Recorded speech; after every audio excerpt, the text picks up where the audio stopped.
The richest man in the world was given 1 year to live at 53, then made one decision that gave him 44 more.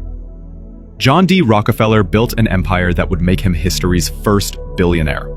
By 25, he owned one of America's largest oil refineries.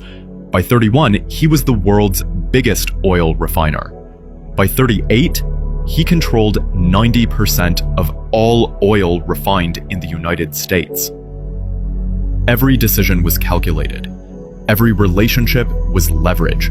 Every dollar was reinvested into building something bigger. At 50, he stood alone at the summit, the wealthiest man in America, worth what would be $340 billion in today's currency. He had won the game of wealth. But he was about to lose something far more valuable. At 53, his body betrayed him. Crippling pain consumed him daily. His hair fell out completely. Digestive problems reduced his diet to soup and crackers. The man who could buy anything on earth could barely eat. Sleep abandoned him. Joy disappeared. His personal physicians delivered the verdict. He had less than a year to live. An associate watched him deteriorate and wrote, "He couldn't sleep, wouldn't smile, and nothing in life meant anything to him." Rockefeller, who had spent decades accumulating more wealth than any human in history, lay awake one night facing an inescapable truth. He couldn't take a single cent with him. The man who controlled global oil markets suddenly realized he controlled nothing that actually mattered. That awakening changed everything.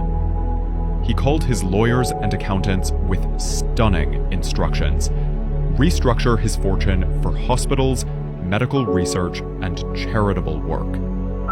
In 1913, he established the Rockefeller Foundation. What happened next was extraordinary.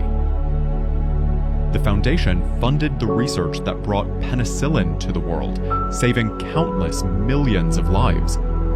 It supported medical breakthroughs, educational institutions, and public health initiatives that transformed society. But something else happened that no one expected. Rockefeller himself transformed. As he began redirecting his wealth toward helping others, his health mysteriously stabilized. His was to die passed, then another, then another. The man given 12 months to live reached his 60s, then 70s, then 80s. He lived to 97 years old, 44 years beyond his predicted death. Medical science can debate what saved him, but Rockefeller himself knew. Late in life, he reflected on his transformation. God taught me that everything belongs to Him, and I am merely a conduit to carry out His will. My life has been one long happy holiday since then. He had spent the first half of his life believing wealth was the prize. The second half taught him that wealth was merely a tool, and the real prize was what you built with it. He didn't just get more years, he got a completely different life. One filled with purpose instead of paranoia.